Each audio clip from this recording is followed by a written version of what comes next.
বীরভূম জেলার শান্তিনিকেতন থানার অন্তর্গত হাটপুকুরডাঙ্গা গ্রামে মর্মান্তিক পথ দুর্ঘটনায় মৃত্যু হলো এক সাইকেল আরোহীর। মৃতের নাম মঙ্গল মাড্ডি। তিনি সাইকেল চালিয়ে বাড়ির উদ্দেশ্যে যাচ্ছিলেন। অভিযোগ, উল্টো দিক থেকে আসা একটি 3 চাকার চাইনা ভ্যান তাকে সজোরে ধাক্কা মারে। ধাক্কার ফলে তিনি ভ্যানের নিচে পড়ে যান এবং বেশ কিছুটা দূর পর্যন্ত তাকে টেনে নিয়ে যায় গাড়িটি। গুরুতর জখম অবস্থায় স্থানীয়রা খবর দিলে শান্তিনিকেতন থানার পুলিশ দ্রুত ঘটনাস্থলে পৌঁছে তাকে উদ্ধার করে বোলপুর মহকুমা হাসপাতালে নিয়ে আসে। সেখানে এমার্জেন্সিতে কর্তব্যরত চিকিৎসকরা তাকে মৃত বলে ঘোষণা করেন। পরে মৃতদেহটি ময়না তদন্তের জন্য বোলপুর মহকুমা হাসপাতালের মর্গে পাঠানো হয়েছে। ঘটনার তদন্ত শুরু করেছে শান্তিনিকেতন থানার পুলিশ।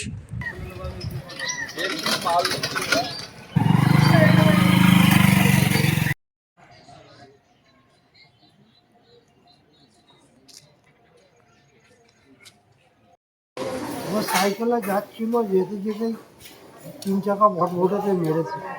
আচ্ছা, কিভাবে মেরেছে, কি হয়েছে বলেন? মার সাইডেই ছিল, রোডের নিচে ছিল, তাও মেরে দিয়েছে।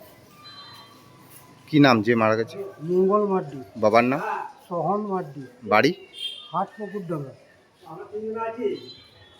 নিকেতন থেকে ফেরার পথে এক 3 চাকা ভটভটি করে ওনাকে দুমড়ে মুচড়ে ওই জঙ্গলের সাইডে ফেলে দিয়েছিলেন। মহরকুটির মানে কাছাকাছি বল্লভপুর বেড়া সেই দিকে মহরকুটি মাঝামাঝি জায়গায় ওনাকে অ্যাক্সিডেন্ট হয়েছে। 3 চাকা ভটভটি করে ওনাকে দুমড়ে মুচড়ে ফেলে দিয়েছে। তারপরে ওনাকে হাসপাতালে আনা হয়েছে, পুলিশ তারপরে গিয়েছিল। আপনার নাম? আমার নাম শেখ শফিউল্লাহ, গ্রাম হাটপুকুরডাঙ্গা। যিনি অ্যাক্সিডেন্ট হয়েছে ওনারও একই গ্রামে? একই গ্রামের মানুষ, আমরা পাশাপাশি বাড়ি আমাদের।